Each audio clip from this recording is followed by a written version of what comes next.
Hey, what's up there, KISS Army? This is Stephen Michael from the Grown Up Rock Podcast. When I'm not texting insults back and forth with the two idiots known as Tom and Zeus, and I need a little something to pick me up, I turn on and turn up the Shout It Out Loudcast because I can't sleep at night without knowing how Paul Stanley came up with those clever lyrics to Love Gun. Now, crank it up. What's up there, KISS Army? Tom and Zeus from Shout It Out Loudcast. 2020, Tom. We're up to season 2. Right? Season 2. We made it to 2 seasons. Episode 52. Aptly titled KISS. Starting off the new year right. Happy New Year, my friend.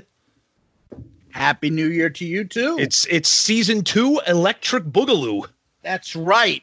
And it's always funny because anytime I want to find out something for the KISS, the debut album, I'm always like, how do you do? You can't finance the KISS because then you get a million articles on KISS. So I think maybe we'll change that. We'll call this KISS debut album. Yeah, you could do that. Yeah, you're right.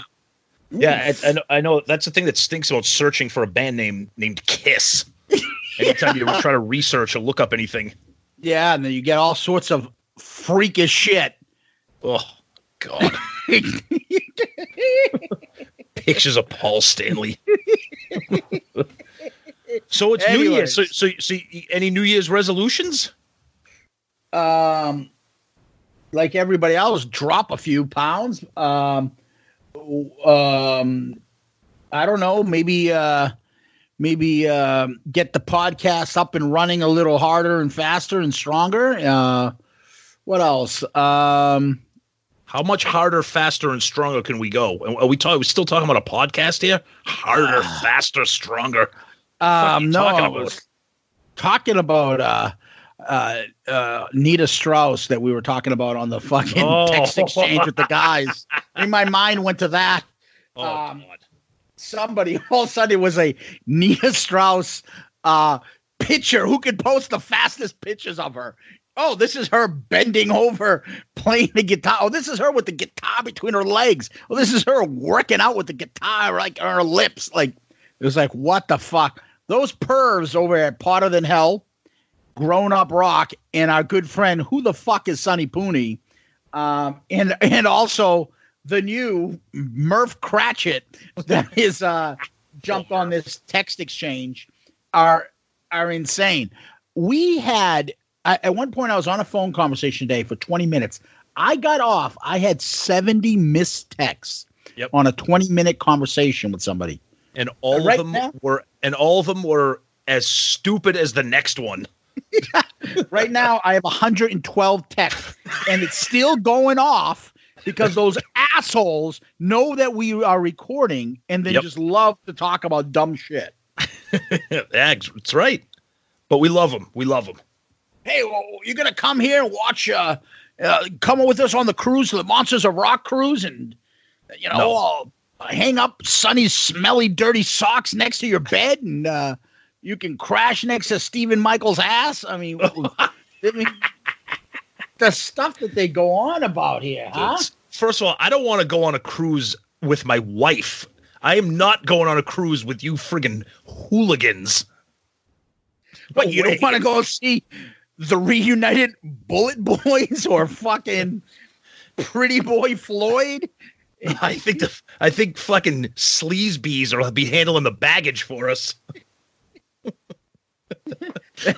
That fucking lineup makes Vinnie Vincent look like fucking there's Van Halen in the prime. No, there's some good bands on there. There are some good bands. It would be good, but I'm all set. I'm all set, I think. Yeah. So but anyways, so no New Year's resolutions. You're not going to be nicer to the unemployed painter. You're not going to be nicer to Vinnie Vincent. As far as KISS is concerned, no. I'd like to be a little bit more positive, but give me something to be positive about. I was just going to say that. We're off to a good start with David Lee Roth replacing the unemployed painter. Yep. So maybe they shock us with and we're going to find out first. That's right. With the set list. Maybe they shock us. We'll be there in Manchester when they come back in February. Yeah, that is cool. We're going to be the first people to see David Lee Roth because they kick off the U.S. leg February 1st, less than a month from now. Yeah. Yep. Maybe there'll be some fat ladies from Buffalo. Ladies night in Buffalo. Ooh. Could you imagine what lady night in Buffalo looks like? Ooh. Like the fucking linebackers of the 1980s Buffalo Bills. Oof. Ooh. Oh, man. I told somebody from work today that I was going to see Kiss because we always talk about concerts and bands. He's a big Iron Maiden fan, and he knows I make fun of. He knows I like Kiss. He always makes fun of me and everything. And I said, "He thinks you're a jerk." Yeah, he thinks I'm a jerk because I like Kiss. So I told him that David Lee Roth was opening up. He's like, David Lee Roth? He's still around? Like, what is he gonna do? I'm like, I have no idea. Nobody knows. What's he gonna do? He's gonna juggle. What's he gonna do? He's gonna perform, you fucking asshole. He's gonna get up there and jug and go, bit, bip. Diggly bop, billy bop, whatever that song is, like just a gigolo. What's that thing? Yeah, exactly. Oh, ooh, breath mints. Your lips are so close. Yeah, he's gonna perform that skit instead of perform music. Hey, forget about it, Dave. Not in my store, you don't. Not in my store, you don't. Anyways, let's get back to the subject at hand. Any news in Kiss World? Well, Kiss, so we're recording January 2nd, 2020. Kiss rang in the new year in Japan with their friend Yoshiki again. So they celebrated that. I guess they did, I guess it was some kind of version of like New Year's Rockin' Eve, something that they do over in Japan.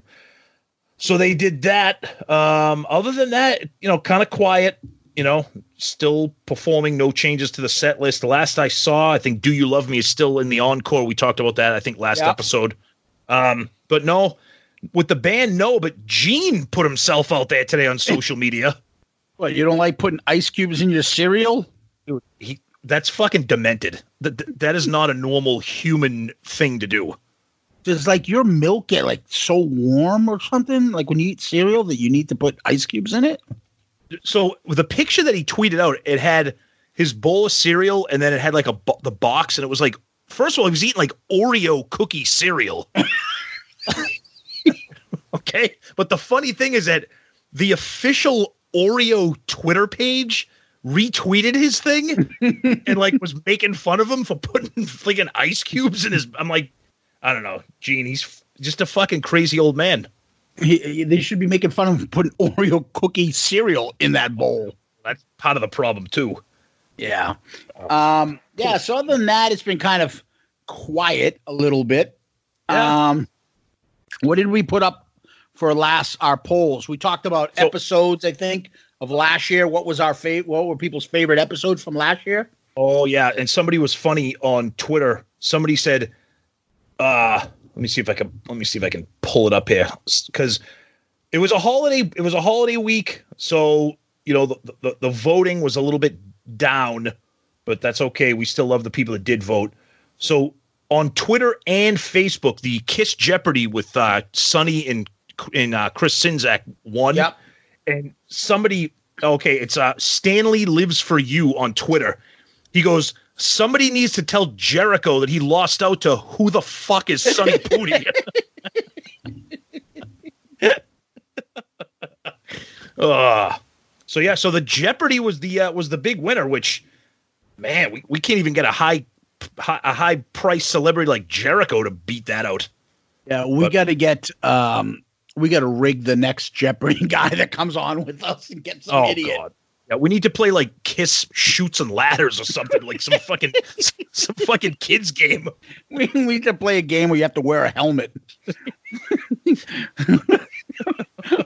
Not because it's physical activity, but just because. Oh God! Take a short bus to the playing field. Oh, see, now you're going to offend all our special needs listeners, and we have plenty of them. I think we do. With all due respect, some of these things, maybe once a week, would you say that we contact each other and we say, is this person like is this person got a problem? Or is this real? Or is this person like we shouldn't say anything? Yeah, well, we'll screenshot something and be like, "Can you read this? Am I reading this the right way? Is this in English? Is this person can't read?" Oh. So I know I'm excited. I hope you are. We've been talking about doing an album review for a bit, and we wanted to hold it off and open up season 2 with this. And we've been kind of doing like KISS topics and stuff like that. But now we're back to the KISS the music. And so I'm pumped. And we're doing the debut album, which I don't know. I'm excited. What about you? Yeah, no, I agree. Like you said, getting back to the music. Not that we don't love the topics that we've done the past couple weeks, months, whatever. They've been super fun and different, but getting back to the music is what we love. And I was thinking about this album, and I think this may be the only review that we're going to do that is going to be kind of universally loved and liked. I mean, like it's not the music, at least not our podcast. Well, right, but like it's not Unmasked. It's not Psycho Circus. It's not the Gene Simmons solo album. It's the debut album, and it'll be a fun one for sure. Yeah. So you ready to dive in? Let's get going. All right.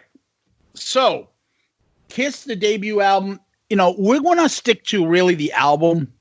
There'll be episodes that we do when we talk about 1973, Wicked Lester, or 1974, what they did, where did they perform, then they opened up here, and then they met Bill. Like, we're not going down all that stuff.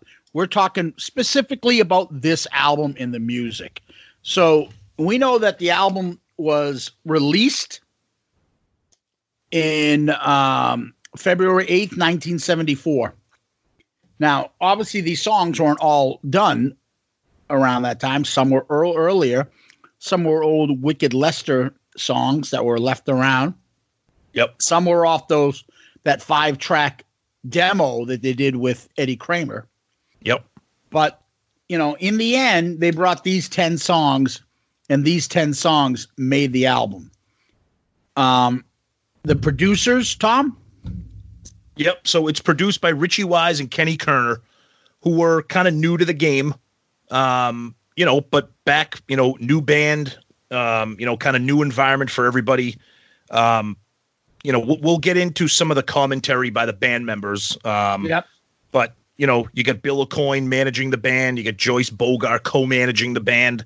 But yeah, I mean, everybody was new at this, at the time.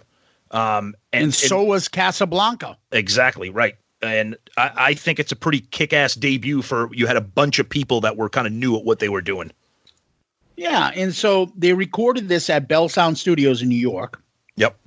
Which was owned by Buddha Records, which basically was, I think, where Neil Bogart got his start and left to open up Casablanca Records. And so you used that place. They had the two producers, Richie Wise, Kenny Kerner. And, they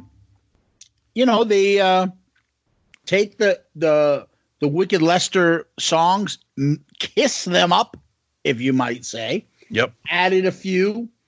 And out came this, what I would call, classic masterpiece album. Oh, yeah. And it's funny because, the producers, Kenny Kerner and more so, Richie Wise had, some interesting things to say about the band, about their abilities as performers, both, musicians and, being able to produce them and stuff.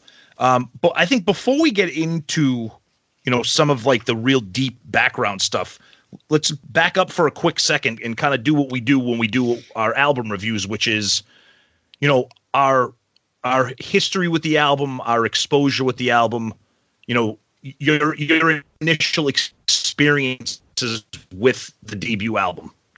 What do you have for that when you think of that? Well, I remember circling back to the debut album after I got back into KISS in the early 80s. And Strutter, I was familiar with. Firehouse, a little familiar with. 100,000 Years. Wasn't that familiar in Cold Gin. But when I first started really listening to the whole album, I fell in love with the songs that are not on every single compilation. And to me, those are the ones that, have some sentimental value to them. But, I look at the album and I remember thinking and looking at this going, what the fuck is up with their makeup?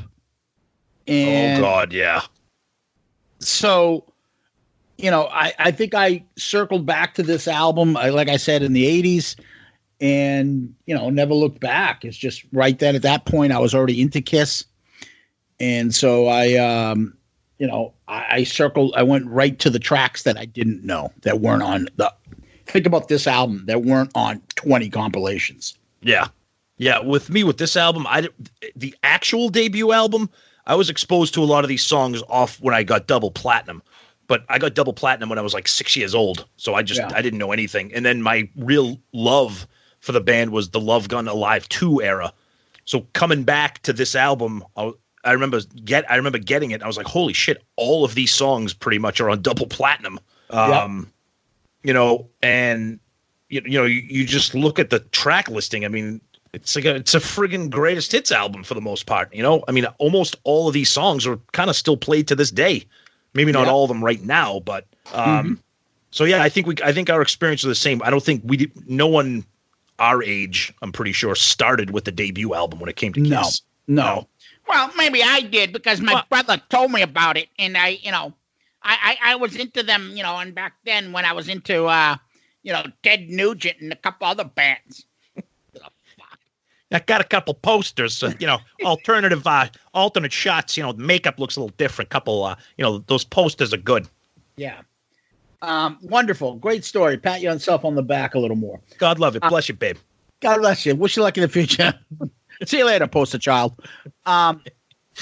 Anyways, so yeah, I mean, that's my first interaction with it. Nothing spectacular. It came later on. It wasn't the first. It wasn't the last. It was somewhere in the middle.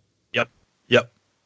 So. And what do you want? And let's talk about the cover, the front, the back, the inside, whatever we got. I think this cover is extremely unique for multiple reasons. Yeah. Peter's makeup is the first thing that sticks out to me.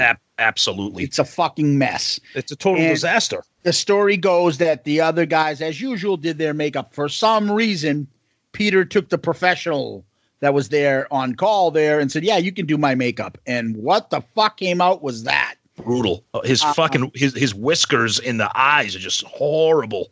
Yeah. Horrible. And Gene's eye makeup, you could see how they were new at this, because you look at his eyes on the debut album, and then you look a few albums later. It's very, very different.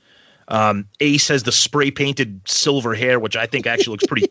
I actually think it actually looks pretty kick ass. Yeah. Gene has like the little silver scarf. Kind of looks like an old lady.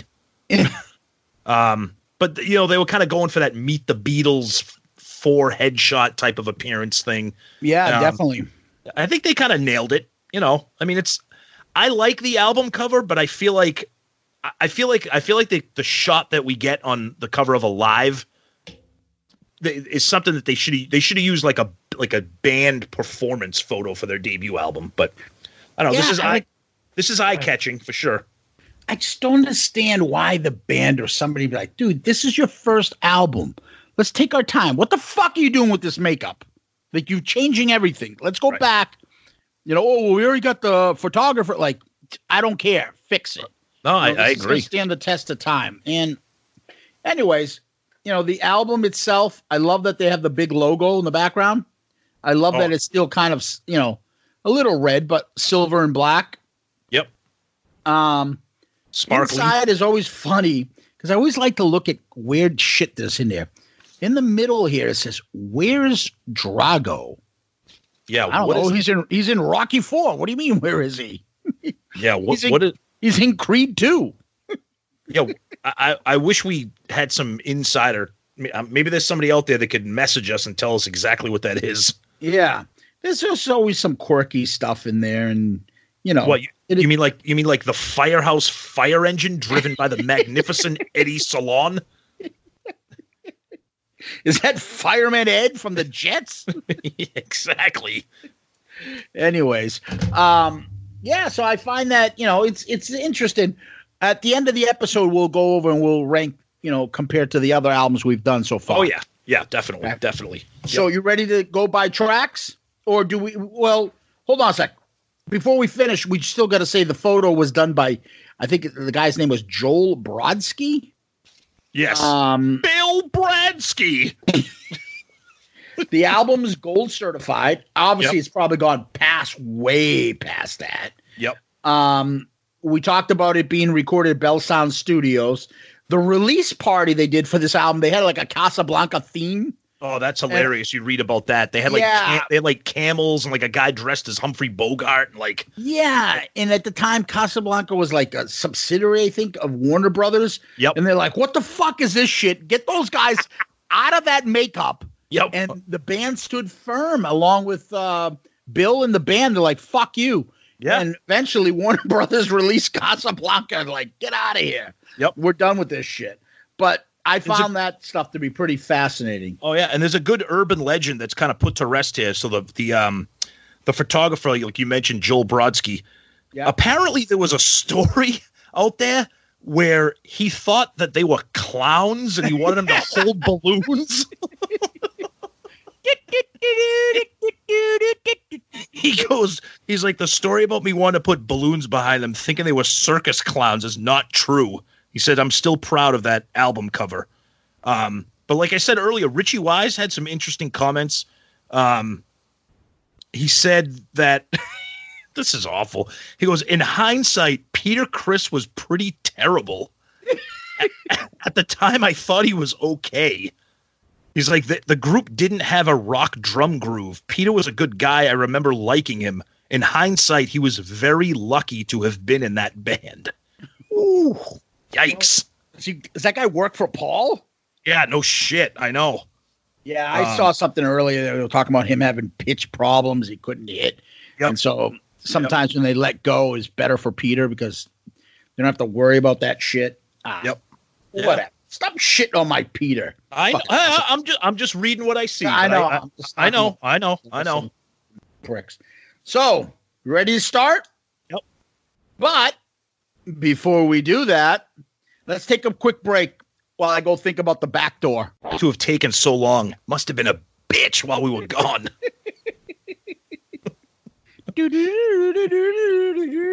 Oh, and God. Interesting, our little break music is, we'll talk about that. Love theme from Shout It Out Loudcast. That's right, exactly right. Yep.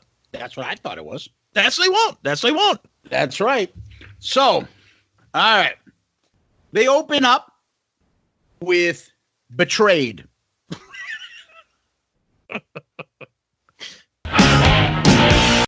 I know. Here it is. That was Strutter. What do you think when you hear Strutter? Honestly, it's one of. Now, I will say it's. I will refer to Disco Strutter, because Strutter 78 is the first song on Double Platinum. Yep. And Double Platinum was the first KISS album that I bought or got I got Love Gun for my cousin.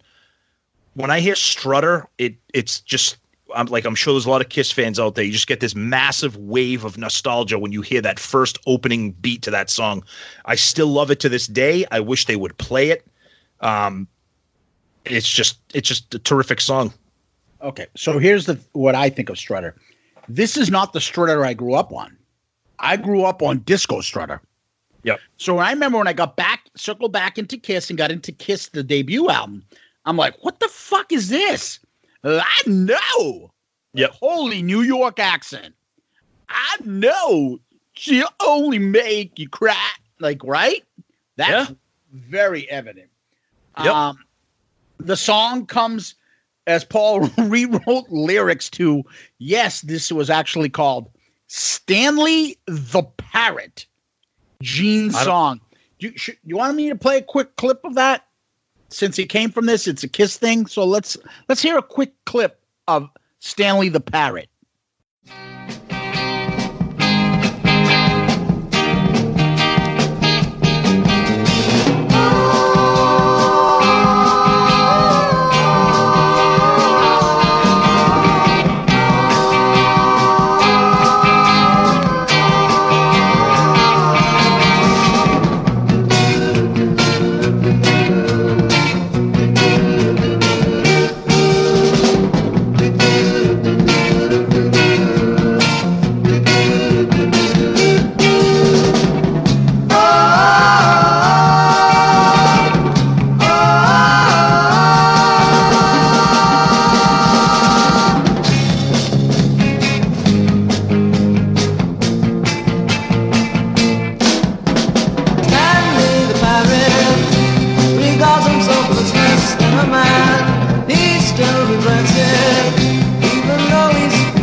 Thankfully, Paul took that song and changed it, and somehow that song became Strutter. You can hear some of it in there, but yeah, we're a new band. Here's our new song, Stanley the Parrot.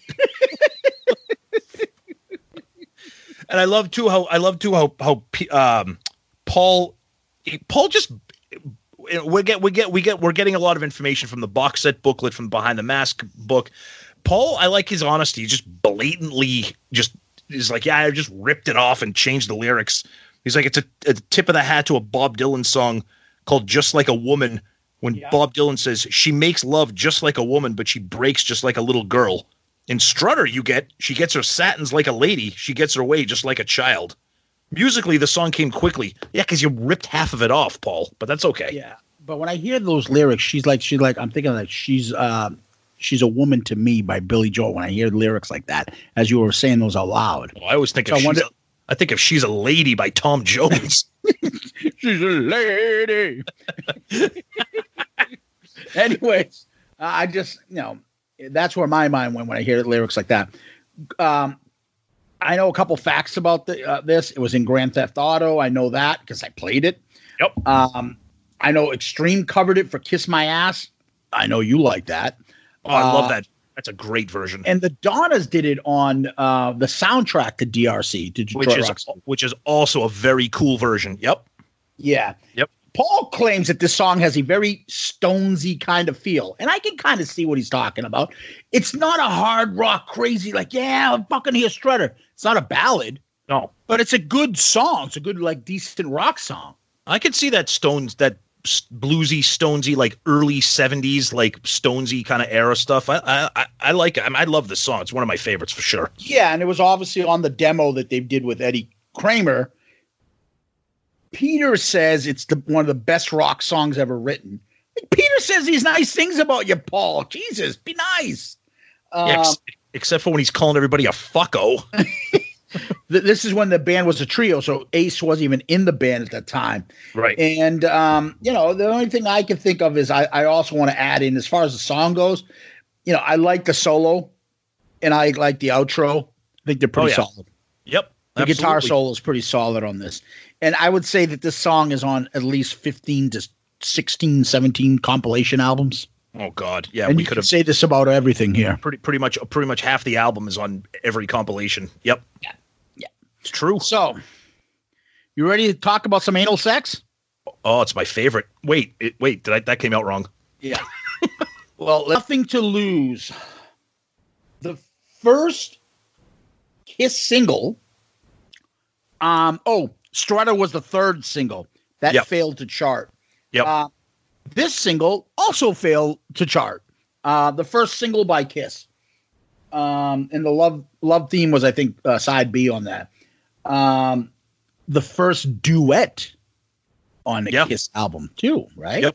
Yep. And so obviously we all know the story. It's about Gene singing a song about coercing his girlfriend into anal sex and her liking it.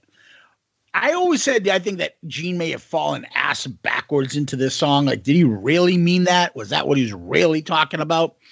What else could he be talking about? Because there's another song coming up a little bit later. He's like, oh, I don't even know what I wrote about. Yeah. All right, maybe. I mean, everyone uses that expression at, the back door as being like sleazy and going through, whatever. But he says that's just about, all right, fine, let's take it.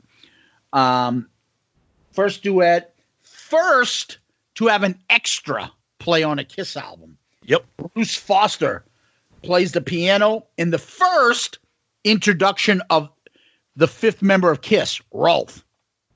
Yeah, I was just going to say that. It's the one complaint I have with this song is you don't like that?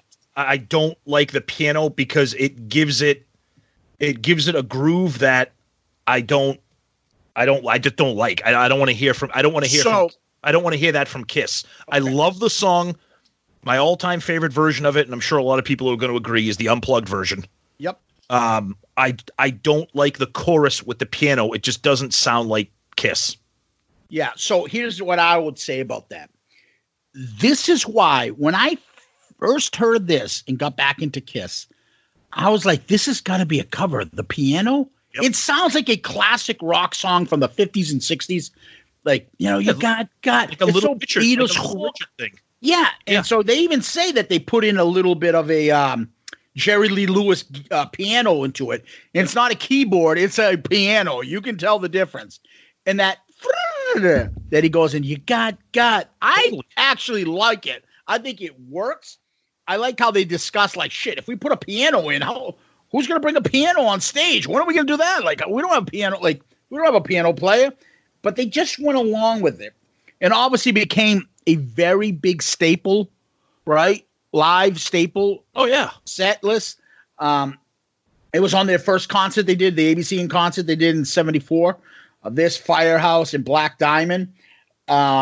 This is a song, to me, this is one of the there's a lot of songs on this album that you can say this about, but this one in particular for me, where I think the live version is just light years ahead of the studio version. Mm-hmm. And it's based on some Little Richard song about nothing to lose. Why don't you try this? Yep. Gene suggested Pete sing the song too, Peter. And Peter likes to say, I thought my vocals brought some soul into that song. It did. It did. That chorus reaching and that, oh my God. That chorus with the piano and with Peter's lyrics, it's perfect. Like I said, I'm not crazy about the piano, but it fits. It works for them. I could go on about nothing to lose. I love this song, and stay tuned to when we do the ranking. Yep. But this song and just the way Peter does it, and I've said this before in this podcast, God bless them. There's certain songs that Eric will do. Eric Hart, rest in peace, did too. They're fine. They're passable and they're doable. They're just not the same without Peter doing it. I don't care who they put in. It's not the same without Peter singing this song. Oh, and I totally agree. It's not even close. Yeah. So, all right. Woo! Get the Firehouse, Tom. Sirens. This song is one of the most played songs, though it's not on the end of the road. I know. I'm shocked. It's funny too. You bring that up because you say, this is the end of the road. They're trying to do the fan service stuff. Why not do this? Have Paul with the hat in the side. Like that's classic KISS Alive stuff. Yep. Yep. Paul wrote this when he was in high school. He used to listen to British music on the radio, and he heard a song by a band called The Move, called Fire Brigade, because he couldn't buy those obscure British albums. He's like, let me just listen to it. And he goes, I just took the song and the title and changed it. Basically, instead of, Get the Fire Brigade, was Get the Firehouse, and changed the words around and did it in his image. Why not? It works. Yep. And this is what they played in ABC Concert, like we talked about, and the Mike Douglas show. Yep. Right? Yep. It's awesome. I love it. Hey, love it. Van Halen used to cover it when they started out. How awesome would that have sounded? I did not know that. Yep. How cool would that have been? Early Awesome. Van Halen doing Firehouse. I think one of the reasons they might not be playing this on the end of the road is they probably was like, we can't front load the whole debut album on the set list, but they could have, and I wouldn't have had a problem with it. Along with the future episode title we're going to do, this is one of those that the live version. And you'll find that a lot with these earlier songs. You get used to the live version and it blows away the other versions. But I do love the slowed down studio version. It's just a cool, slow groove, and Paul's lyrics kind of carry it. I like it. One thing about this is, though, we also, when we did our duet or multi-vocalist, we added this after the fact because we were confused. This has Paul, and then all of a sudden you're listening like, that's Gene. It's when they do the layered vocals. Yeah. Yep. And then Gene comes up on top. Yep. I love that. Anytime you hear like back and forth and you're wondering, I love that shit. Yep. So we're up to track 4, and my heater's broke. You tired? I'm kind of tired of this song. I mean, we all love it. It's got one of the most iconic guitar riffs in all of classic rock, hard rock. It's just one of those songs, and it pains me to say that. It's just a song that I just don't need to hear again. And I know it's on the End of the Road tour, and it's just kind of a plodding along for me when they play it live. I don't know. I know that's blasphemy to some people out there, but I don't know. The one thing I think about is like, is there really somebody that craves gin to just drink straight gin, cold or something? Like, what the fuck is that? I don't know. Well, Ace said he wrote it in a subway. He said, I had a spiral notebook. I can write songs in my head, and I know what the chords are. I never took a guitar lesson. Nobody believes that. No, we all believe that. Yeah, that's funny. And then he ends up doing a cover of that on Origins. And obviously, we all know the story. This is an Ace written lyric song, excuse me. And he was too shy to sing, so he wanted Gene to sing it. So Gene did it. Even though Gene has never drank alcohol, at least that I know of, except I think he drank once at his wedding. Maybe he had champagne or something. But long story short, is Gene's not a drinker. Right. This is on top 10 lists all over the place for one of the best drinking songs of all time.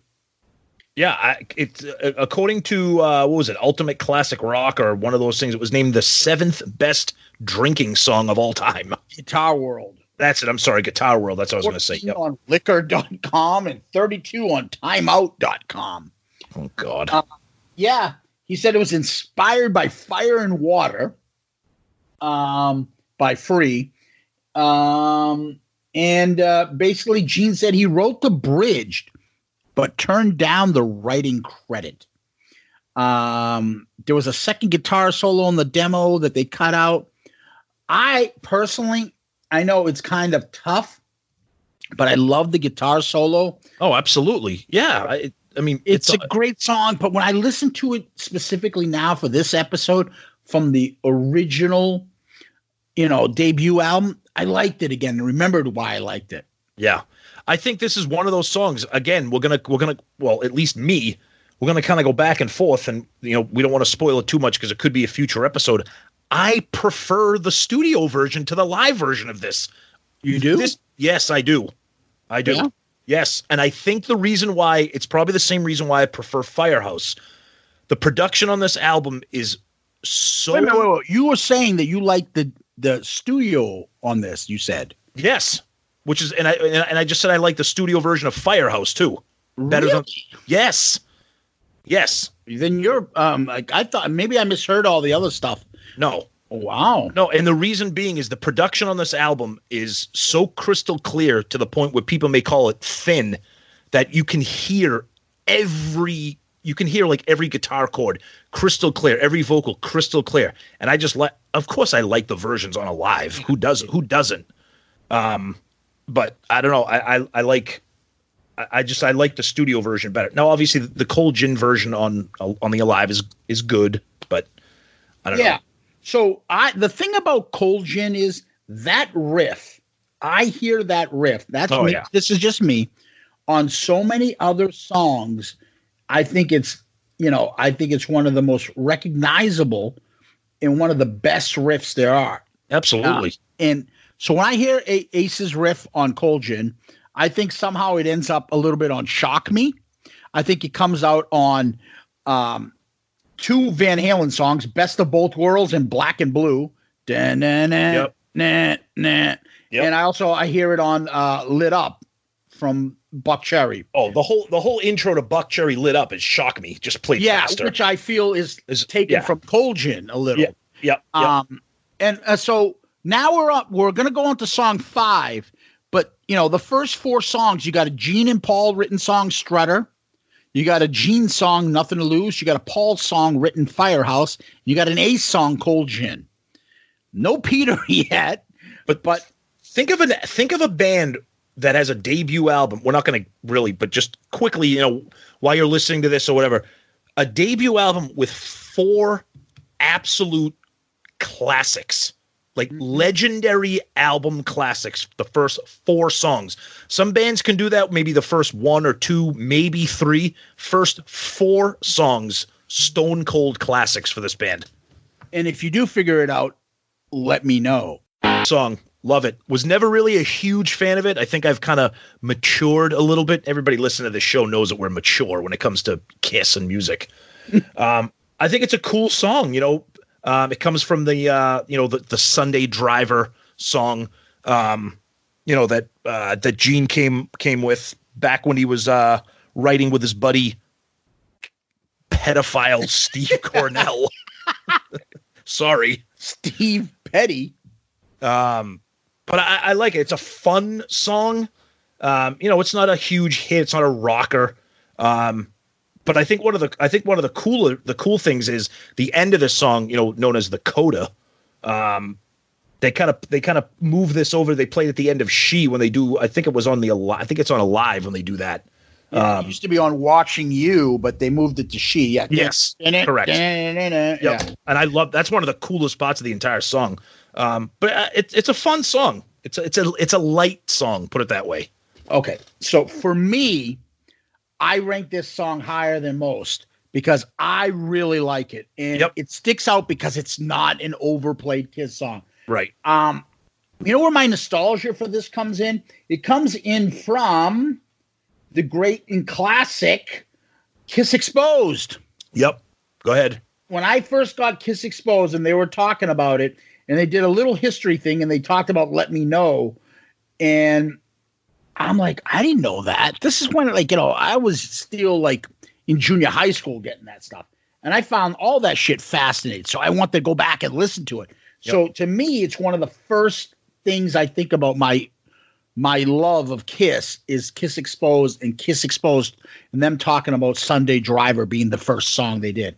What's also fascinating about is this is the song which we talked about should be the first scene not the first scene, but definitely in the scene of a Kiss movie, is that when Paul made Steve Petty introduce Paul and Gene, Gene's like, "Oh, you write music? Why don't you play me something?" And Paul's like, "What a fucking dick." And Steve Petty. Yeah. And so Paul played Sunday Driver for him.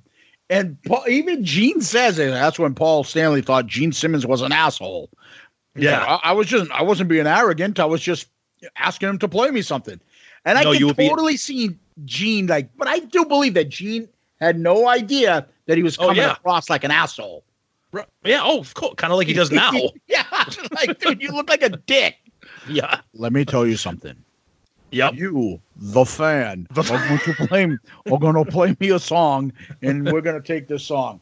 Anyways, the song Gene played for Paul played for Gene to shut him the fuck up was Sunday Driver, Let Me Know. I love the fact that this was the first of not enough of the back and forth Paul and Gene lyrics. Yeah, agreed.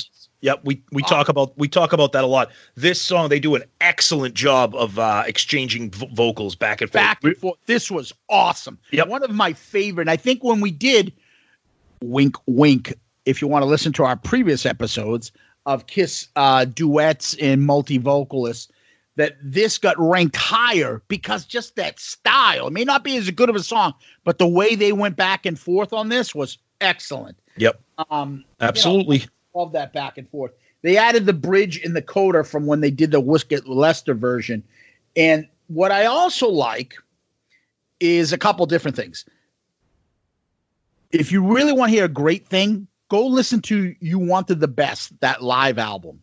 Oh, yeah. Yeah. They have a live version of what this was played like in the early 70s. When you hear it, it's almost like hearing history. Because in the middle of Let Me Know, they would do like an audience participation part and clap. And when you let me know. Yep. And then when you let me know. And back and forth. And they continued that. And it just sounds awesome. And, you know, they talked about how they used to do that. And you can hear it on that live album, You Wanted the Best. And then I love, I like the bass line in this. Boom, boom, boom. Mm-hmm. And then Paul's, let me in, honey. I think, like you said, I think one of the reasons there's a lot of love for this song from me and you, it's not overplayed. It's not beaten into the ground. Yeah. It's a song that's different, unique. It sounds great, and you hear it when you choose to hear it. Yeah. And I think that's what makes it a special song off this album. It's a good song. Right. Plain and simple, it's a good song. Yep. Absolutely. So, that's that. Are you ready to do some kissing? Oof. Kissin' Time, the cover by Bobby Rydell, who had a hit with that back in 1959. Not included on the original album. It wasn't added until 2 months after the album was released in February. By the time April came around, the album wasn't selling. And Neil Bogart, who was a master of promotions and bubblegum pop and all that kind of stuff, wanted to do some kind of special kind of thing to special what kind of bring some attention to the album. So Zeus, what did he do to promote this song and try to kick the album in the ass? He had a stripping contest. There you go. He had a kissing contest in different cities. And yeah, and the gimmick was Kiss music would be played. They thought it'd be cross-promoting with this song. And Kiss would come out. It was just silly. Bad silly. Not everybody fucking hated it. Everybody hated it. The band hated it. And they should have, because the song is, in my opinion, a massive dud on this album. Real corny, real cheesy. You could see what they're trying to do with it, and it's just very, very hokey, and it's just bad. So the song was originally a Bobby Rydell song, top 20 hit for him in 59, written by a guy named Cal Mann and Bernie Lowe. What I like about this is the band gets uncredited lyrics. They changed the lyrics around because they're like, oh, we got to add New York because we're from New York. Oh, yeah. They had to add it. So they changed a lot of the cities and a lot of the stuff around, and they don't get any credit for it, but I think that's great. And they say they just kind of literally did it on the fly. And I just, to me, you already talked about, the gimmick. You talked about did you talk about the album being re-released afterwards? Yeah. Yep. Yeah. And so now you can look, if you find, and you can Google it and go on eBay. Yep. I think they're being sold the original Kiss album without Kissing Time. I think you can get an LP. It's like about $300 to $400 at this point, like on eBay. Yep. I saw one just now. I think there was only one though, but the guy didn't have the original album, but the record itself was the original without it. Yeah. So you would have to match it with the album cover. Yeah. But they go from anywhere from $300 to $400 to find that one without Kissing Time. You can also tell that this is a new band debut album. Not really sure what they're doing. They're in no position to say no. You know, if they tried this later on, they would have been like, "Fuck off, we're not doing this." Yeah, Neil Bogart told them they're going to use him for a commercial. They said, "Fuck it, release it." Yeah, exactly. So this did chart, though. This was the second single, and this charted. It reached number 83. Woohoo! Yeah, it boosted the sales of the album a little bit, but it says it wasn't added to the album until it was reissued in July of '74. Correct. Yep. And you know, for me, like everything, you know, they always talk about Hot in the Shade. Too many songs, cut the album down. I'm never cutting any KISS song. Oh, I agree. I want all KISS songs. Me too. I like this song. Oh, I like it. I like it because there's, as I've said to you before, you got everybody with the exception of Ace. You have the three guys going, all of them singing, right? I love that. I love that they're all trading vocals, and I love Peter's vocals on this. I love him screeching and stuff. No, yeah, I do. So, want to give us an intro of the next song? Do you know it? Oh, of course I know it, and I love it, and everybody should love it. Here we go. Get up and get your grandma the fuck out of here. One of the best. I still absolutely can't get enough of the song. Love the studio version, love the live version, love every single thing. Just such a kick-ass song from top to bottom. Love it. Gene, it's just so goddamn good. I love everything about this song. One of my all-time favorites to this day still. One of the three songs on this album, I would say, that you could say, if you played this for anybody, you say musicianship and everything else. Yeah. Excellent. Not like, oh, these guys are just a gimmick band. Go play Deuce for somebody and tell me that's a fucking gimmick.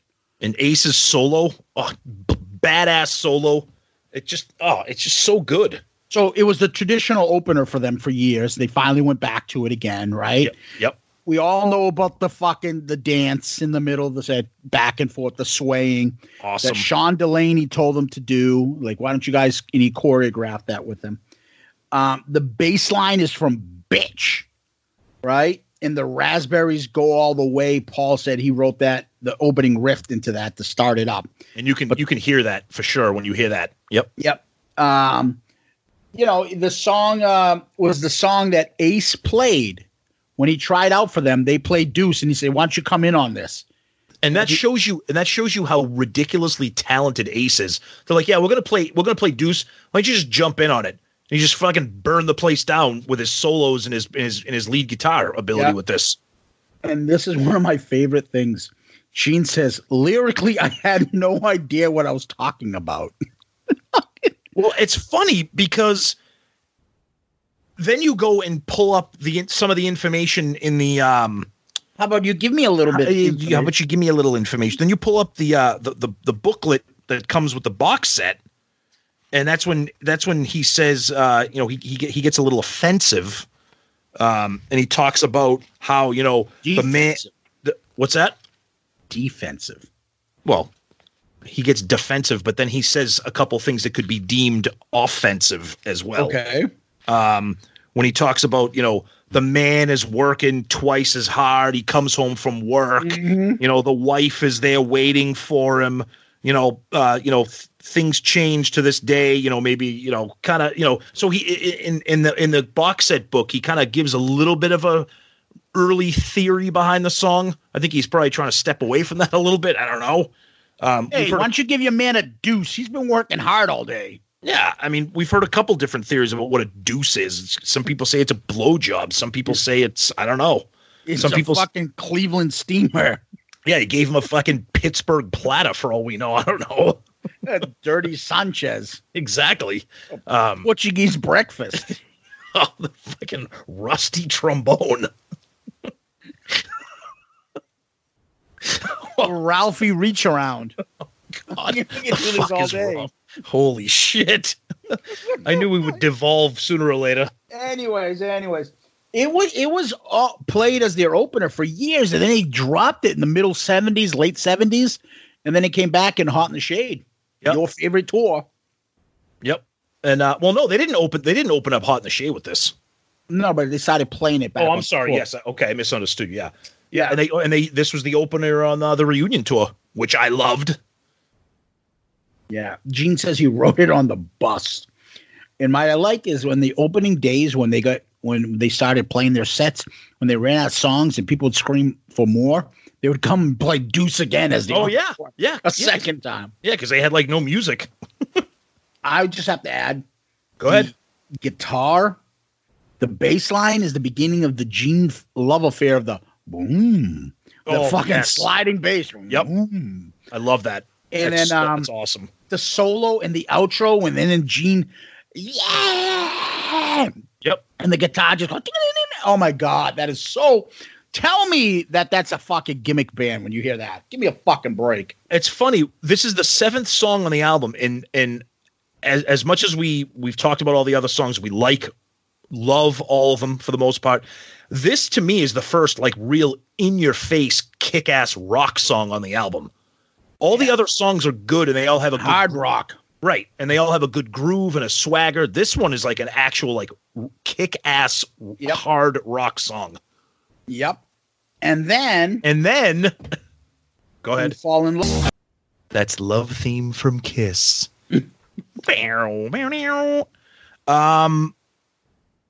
If anybody out there, if you have Kissology, go and watch them play this, because when they play it with Acrobat, it's on the box set.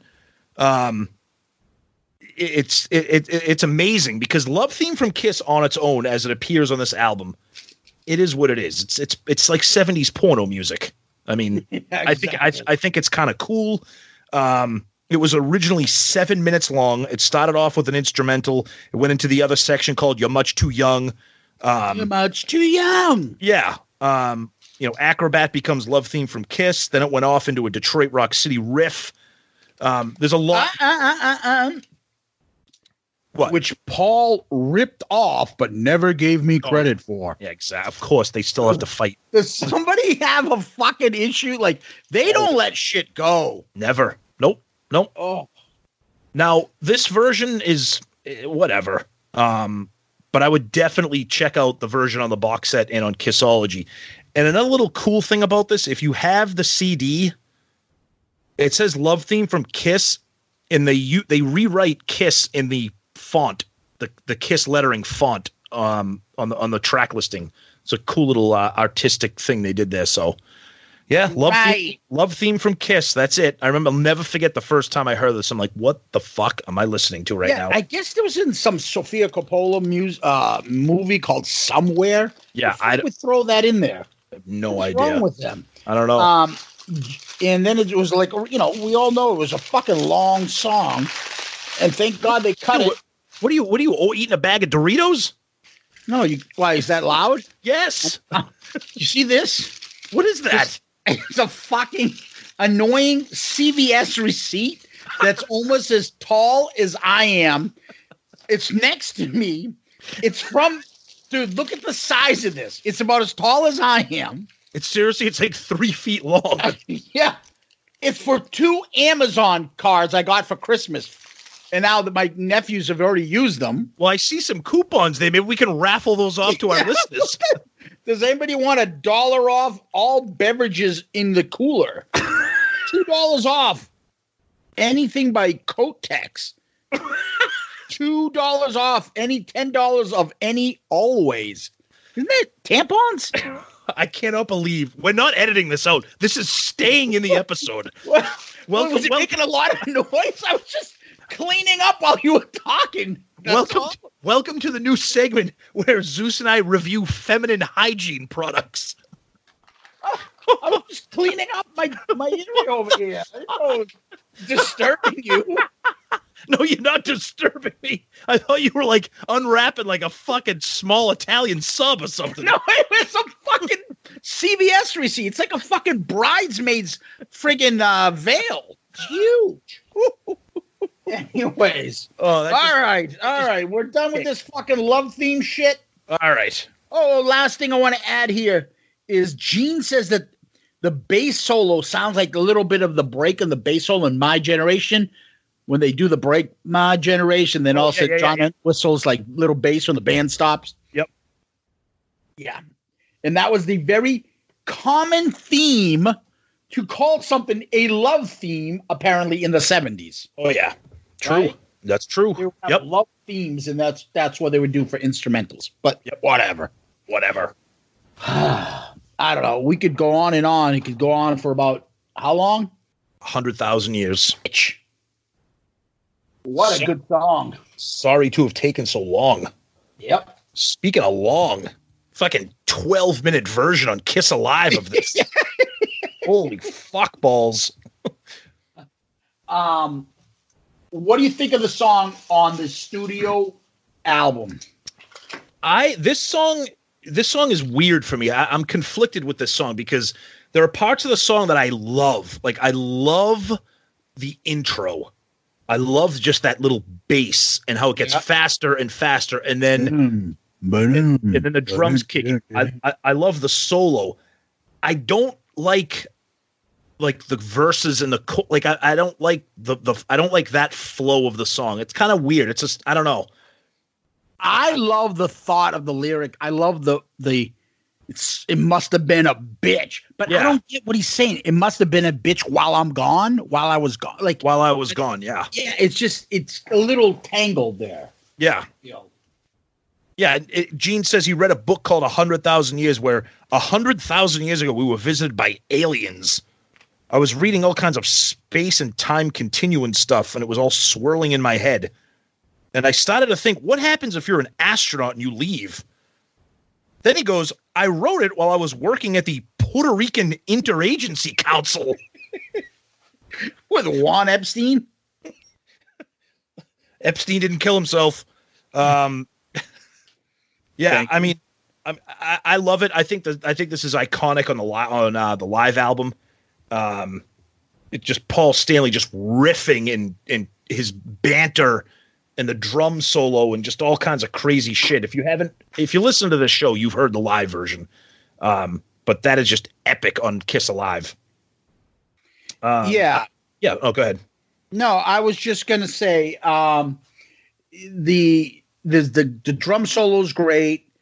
I like the part when Gene says, he said to Paul about, the space travel and all this other stuff. And Paul said to him, are you out of your mind? What's 100,000 years? Yeah. And he's like, let's just try it. They talk to each other like they're constantly trying to insult each other's intelligence. Probably, yeah. Could you imagine being with somebody for 45 years and being like, dude, are you out of your fucking mind when someone talks to you like that? Oh my God. Well, I don't understand why Paul was so upset. Like you haven't sung about other bizarre. You just had a song about anal sex. What's the problem with 100,000 years? Just Paul says, into a story. Paul says the song. Paul came up with the lyric, the melody. It's very Zeppelinish. I would agree with that. I could see some little Zeppelin, like the last few Zeppelin albums, like a little bit of presence in through the outdoor, stuff like that. This song has a much darker vibe than the rest of the album. It's not a very like upbeat, like happy song. It's a little bit darker. The tone of the song, I mean, like I said, it's got some kick-ass segments, but as a whole, I don't really enjoy the whole song, if that makes any sense. I think that's one of the toughest solos to play. I don't remember how they did it. I was in the ozone or something. Oh, fucking Ace, man. Of course you don't remember. And then Peter, I love you, brother. Peter! Calm down. Peter solo says it's one of the best and one of the first heavy metal drum solos. Okay. Dude, have you ever heard of John Bonham? Dude, you shut Peter, stop. Yeah. Stop. He embarrasses himself when he talks like that. Oh. Yeah. It's a good song. Do you like it? Very good song. Do you like it? Very good song. Yep. Okay. I think the solo, the outro is awesome. I love the bass line. Boom, boom, boom, boom, boom, boom, boom. Yep. Boom. Now, let's get to Black Diamond. Oh, all right.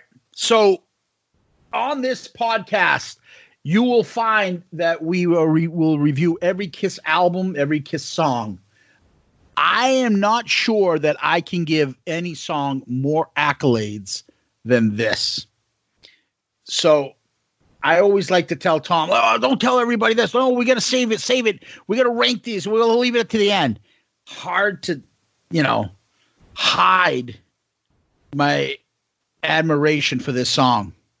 But why don't you go? Okay. Black Diamond is probably, if one of the all-time greatest album closers, concert closers. It's just an absolutely spectacular song. You don't even have to be a KISS fan. You just need to be a music fan, a rock fan. The intro to the song, that pause when Paul screams out, "Hit it!" The band kicks in. Peter takes over. The song is just absolutely epic. It's just a terrific song, and Zeus alluded to it earlier. God love Eric Singer, extremely talented player, but there's nothing like hearing Peter do this song. Yep, and Eric Carr as well, same thing. Gene says he brought the riff in, but it's written by Paul Stanley. And I think we actually skipped over the last one. 100,000 Years was written by Gene and Paul. Yes. Love Theme was written by all four members. Technically, it's an instrumental. And obviously, Gene wrote Deuce. But Black Diamond, Paul says he wrote it as a kind of like homage to Brown Sugar by the Stones. So he did about another hooker, black hooker instead of brown sugar. He calls it Black Diamond. It's about New York, the city, the life, the gritty atmosphere. And he said that, Peter needed this song, and Peter was insistent on this song. And he says he's kind of glad it worked out, because even Paul says it's a great song for him. Oh, he's absolutely Peter. It's just really just such a well-made rock song. I mean, from the intro all the way down to that crazy outro, it's just a spectacular song. I mean, it really is. And it's weird to say this because we've both been KISS fans of our whole life, and to think that all these years later that I almost like this song more now than I ever have. And I don't know if that's seeing them in concert and the end of the road. I don't know, but it's just I love it. I mean, how can you not? How can you not? Peter says, Eddie Kramer told me Peter needs to sing this. I know that Pearl Jam and Smashing Pumpkins sang this a couple times, cover this a couple times. I would love to hear what Pearl Jam's version sounds like. I'd be interested in that. Pearl Jam, absolutely, yeah. Mike McCready's a huge KISS fan, so I could see that. But Black Diamond, it's just Peter's vocals. There's just something about it. It's just epic. It starts slow, gets hard. The music, the way it comes out, it just can't explain it, folks. It's just something. It's magic. It's a special song in the KISS catalog for sure. Absolutely. Yep. So that's KISS, the debut album. Those are the 10 songs. I know how we feel about it. Yep. So before we go further, we usually tend to break down the tracks, rank them, and then rank where this falls in so far in the albums that we have reviewed. And the album cover. Yeah. So let's start first with number 10 for you, Tom. Number 10 for me, Kissin' Time. Really? Yep. You might not like my list. It'll be a little different than yours, which is good. Number 10 for me, Love Theme, porno theme from KISS. Oh. 9. That's my 9, Love Theme from KISS. Mine is Kissing Time. Okay. 8. Let Me Know. This is where you're going to go, what? Strutter. Oh, God almighty. At number 8? Oof. And the reason it's number 8, and I like the song a lot, that's where I put the other songs. That's the only reason. Okay. 7. 100,000 Years. Same for me. Okay. 6. Cold Gin.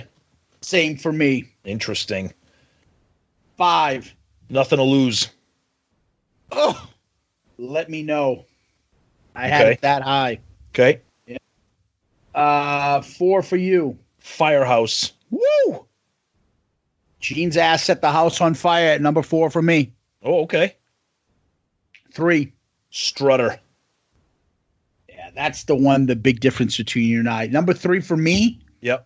Deuce. Ooh, at number 3. Yep. 1 and 2 were hard for me, but I had to go with my heart. So it's tough, but number 2, I got Black Diamond. I knew you would go there. I knew it. If I put money down, I would say that. Yep. Number 2 for me is Nothing to Lose. Number 1 Deuce. for you. It's Deuce. Yeah. Deuce. Where did For you have me? Where did you have Deuce? For me, 3. I'm sorry. For me, number 1 is not even a question. It could be my number 1 song of all KISS. I knew you'd have the Peter songs 1 and 2. Diamond. Yeah. And Black Diamond could be, I mean, Nothing to Lose could be a top 5 song of mine of all time, too. I knew those would be there for you, yeah. Yeah. So Yep. that's how we rank them individually. Now, Tomas. Well, let's go to the albums. Yeah. Let's go to album covers. Okay. So album covers, Tom, we have reviewed, these are the following albums we've reviewed. Dress to Kill, Rock and Roll Over, Gene Simmons, Unmasked, Animalized, and Psycho Circus. You have ranked in order Rock and Roll Over, Gene Simmons, Dress to Kill, Unmasked, Psycho Circus, Animalize. Yep. Where is Debut go? We're talking album cover. Right. Album cover, I'm still partial to Rock and Roll Over. And because I love the iconic solo albums and Gene is my man, that's going to stay at number 2. Because Dress to Kill is one of my favorite albums, and this is tough. Now this is getting tough, but I am going to put the debut album at number 4 behind Dress to Kill and ahead of Unmasked. Got it. What about you? What about you, Booker? Been combing the high schools all day. I had Rock and Roll Over, Gene Simmons, Dress to Kill, just like you did, Psycho Circus, Unmasked, Animalize. This is quite simple for me. I'm the same way as you. I'm putting it at number 4. Okay, it's definitely below the first 3. Rock and Roll Over, Gene Simmons, and Dress to Kill. KISS Debut is number 4, then Psycho Circus, Unmasked, and Animalized. Okay. Now comes the hard part. Album ranking. Again, we had Dress to Kill, Rock and Roll Over, Gene Simmons, Unmasked, Animalized, Psycho Circus. Tommy, you have in order as best albums Dress to Kill, Rock and Roll Over, Unmasked, Gene Simmons, Animalized, Psycho Circus. Man, this is ugly. But I am going to have to bump Rock and Roll Over down to number 3. And I'm going to put the debut album at number 2 behind Dress to Kill. Dress to Kill is still number 1 for me. Okay, so Dress to Kill, debut album, Rock and Roll Over, Unmasked, Gene Simmons, Animalize, Psycho Circus. Yep. Tough call. Tough call right there, but got to make it. Okay. I have Rock and Roll Over, Dress to Kill, Animalize, Psycho Circus, Gene Simmons, Unmasked. Guess what, Tomas? I'm with you. It's going in at number 2. Okay. I'm bumping down Dress to Kill. Ooh. So Rock and Roll Over, KISS, Dress to Kill, Animalize, Psycho Circus, Gene Simmons, Unmasked. Okay, so our top 3 are similar. It's the other ones that we kind of get thrown out of order. Yeah, the top 3 are just in different orders, with 2 being 1 and 3 are opposites. Yeah. Rock and Roll Over and Dress to Kill. Okay. Yeah. Okay. That's where we're at. Tough. This is not the more albums we do. This is going to get interesting for sure with the artwork and the album itself. Meanwhile, me and Tom are actually keeping track of our favorite tracks. We're putting the songs in rather than just taking a blank sheet and just be like, okay, put all the KISS songs in order. If we do it this way, I think it helps. We're doing it every time we do an album review. We go in and put the songs. Yes, I need to go in and update my list for sure because eventually that'll be a mega production of an episode. That'll probably be broken down into parts. No, it's easy. Well, it's the way we would do it is we'd be doing top 20. We'd go 20 at a time. Oh, I see what you're saying. Yeah. Okay, right? You're right. Yep, you're right. I think that's the easiest way to do it. Okay. So, anything else we need to cover as far as the album goes? Man, I don't know what there is to say other than, if you're listening to us, you're a KISS fan. If you're a KISS fan, you love this album. I struggle to hear any complaints about this album. The only thing that I could think of, if you're going to make any kind of complaint, is the production. Yeah. Some people might say it's a little thin. It's not as thick and heavy as some of the later albums, and I understand that. It's 1974. The producers were new to the game. The KISS was new to the game. Paul even comments on the production. But other than that, you can't argue with the quality of this album. Yeah. I would say the same thing. The only comments I would say is there's a couple weaker tracks for some, not me. Kissing Time is weak for most. Yep. And I Love Theme is just stupid to be on there. Agreed. It's stupid. So other than that, the other ones are just classics. I had Strutter that low, and Strutter is a classic. I know. That's insane, but it's tough. I know you're a Peter guy, and I see we went with that. So yeah. And a lot of it is, and the only other thing that we failed to mention, I don't know if we mentioned it enough, there's a major fatigue factor in all these songs. Oh, God. Well, I brought that up a little bit with Cold Gin. Yeah. It's funny because that's pretty much the only one where I kind of addressed the fatigue factor. Yeah. Because, we've heard Deuce 1,000 times. We've heard Black Diamond 1,000 times. But I think the quality of those songs for me is so much better than Cold Gin that I'm not tired of them. Whereas Cold Gin is a good song, but I'm like, I'm all set. Yeah, and I'm all set with the 100,000 Years 11-minute version of Paul. How many of you believe in rock and roll? Oh God, do you feel right? Yeah, exactly. Right. Yep. Yeah, that's the other part. Now, 100,000 Years, like a 3.5-minute song, 4-minute song, I'll take it. Right. No, you're right. Need the fucking Peter. Fucking solo. I'm not into solos. Drum solos. No. I agree. Oh no. Don't talk to me about cranberries. Are they all jammed up in there? Jammed up with those blueberries. There's plenty of blueberries, sir. How is he, anyways? How is that big muffin ass bastard? Oh God. So, let's go. Do you have any move on to question? You have a question for us this week? Yes. I don't want this episode to be too long, so just what do you got for us? Yeah, we got so this comes from Andy Locke on Twitter.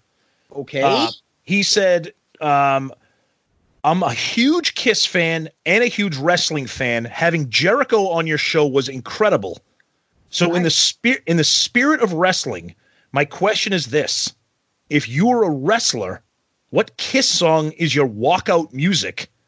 And what KISS song title would you use to name your finishing move? Like your power move, like your move.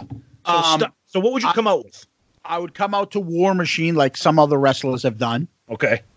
What would I call my finisher? Maybe I would call it the War Machine. Maybe the Destroyer. Okay. The God of Thunder. I don't know. God, now you're gonna make me look. Oh, go ahead. Say something while I look. I would come out to Almost Human. Love Gun song. I would come out slow with like a slow song.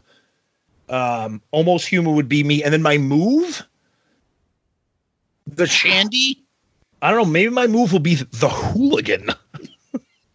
Or maybe my move will just be just dance all over your face like that. Oh no, he just put him in the let's put an X in sex. He just put him in the X and say, yeah, I know. I don't know. Danger Us. Or he put him in the I got it. Oh no, he just put him in the parasite. or he could be like, oh no, here comes the sweet pain. Yeah. Oh no, it's the radioactive move. Yeah, he could do that.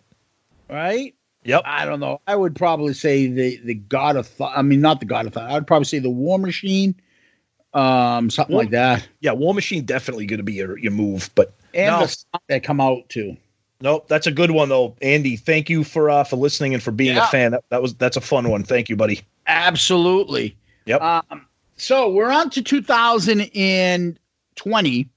So if you want to help us out, please go to where people can go and leave reviews, and you can do that on podchaser.com and iTunes. When you leave reviews, people give us those 5-star child reviews.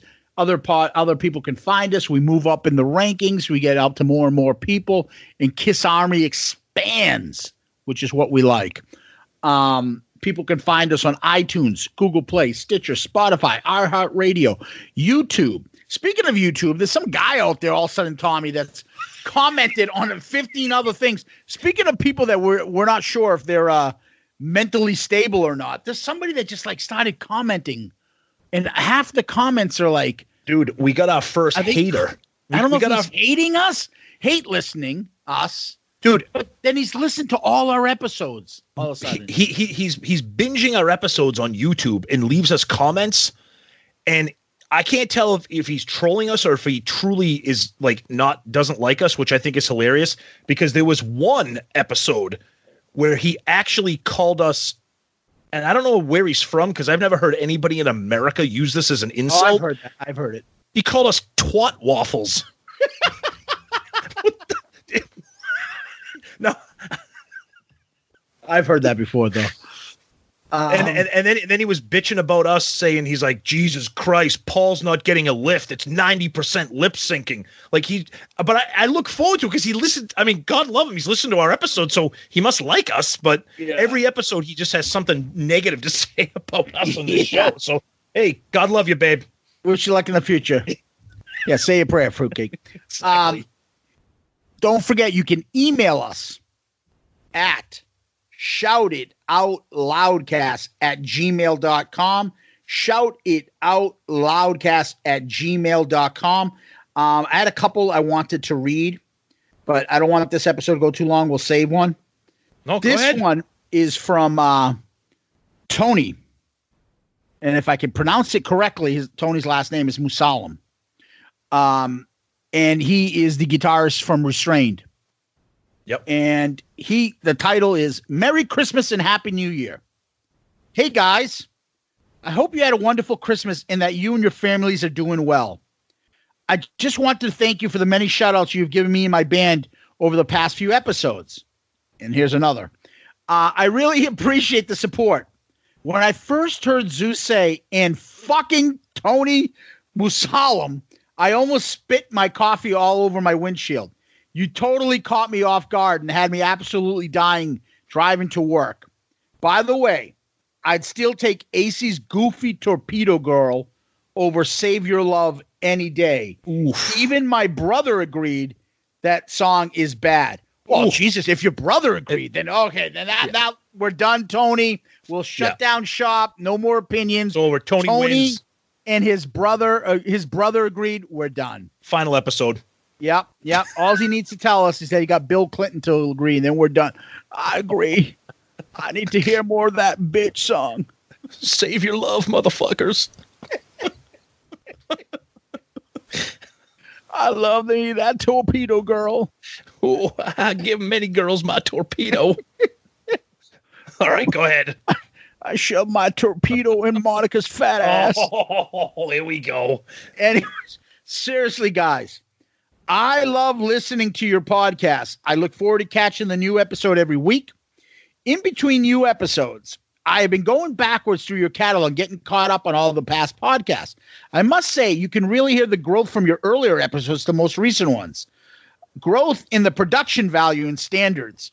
I don't think we have any standards, but and that is not you guys personally. You're the same babbling idiots as when you started, and I love you for it. Keep up the great work. Wishing you continued success in 2020. Much love to you guys, Tony. P.S. I would like to send you some restrained stuff. Please send me some shirt sizes and addresses. I'm a boy's medium because I'm all jacked up right now, and Tommy's triple XL. No, I'm not triple. We'll get that to you later, Tony. But other people out there, you guys should be listening to Restrained, getting into their music. You will love it. And then ordering some of the Restrained products from Tony directly too. You guys have to give them a chance. And if you do and you don't like it, I'll give you back your money guaranteed. Since you didn't give me any money, that means it's guaranteed because I didn't get, you don't get it. Yeah, exactly. Perfect. But thank you, Tony, for those kind words. Hearing things like that, it makes the show that much more fun for us. And, we appreciate you and the support that you've given us and our friend Ed at Click Tea Shop, getting some products from him. So we really appreciate that. And Zeus, real quick, before we wrap up with famous last words, I have one quick little message of kind word. One last thing too. Don't forget our sponsors there, Pantheon Podcast. Absolutely. Yes. We always talk about Pantheon Podcasts and how we're very happy to be a part of their podcast family. Right. Ton of music podcasts, rock, pop, all different kinds of things. They just added a couple of new ones. Please check them out online. They're all on all the social medias, Pantheon Podcasts. Again, happy to be grouped with them. Excellent shows, excellent hosts. So check them out for sure. Not just us, but all those other shows. Yep. And a quick hello. I want to give a quick shout out to our buddy Daryl, who does all our marketing videos that he does for us. That he replayed the whole Jericho bubbly one for us. Yep. with the Kiss Alive cold gin bit from Paul. So that was another great one. So again, shout out to our good friend Daryl Alber. Go ahead, Tom. So I got a Twitter message today from one of our good Twitter friends that everybody out there should know, Tom Dust, who huge Kiss fan. He posts a lot of videos of him doing his riff of the day. Yep. Big fan, and he sent us some kind words that I just wanted to share and thank him for that. And he said, here's to the continued success for you and Zeus with the podcast in 2020. It has been a blast hearing it evolve. You guys are naturals. Thank you for the many hours of entertainment during my torturous daily commute. Tom, thank you so much for that. We know that you're a huge Kiss fan, and you checking us out and being a fan, that's what it's all about. We really appreciate that. And keep up those videos, especially with the Dog of Thunder who likes to interfere with your videos. We love that, buddy. Thank you. Yeah, thank you so much, Tom. We do appreciate it. That's awesome. And to Tony and to Daryl and to all the Shout It Out Loudcast listeners and fans. So let's end 2020 on a good note. The end of our first episode in 2020 on a good note. Famous last words. Honey, don't put your man behind his years. And baby, stop crying all your tears. Baby, do the things he says to do.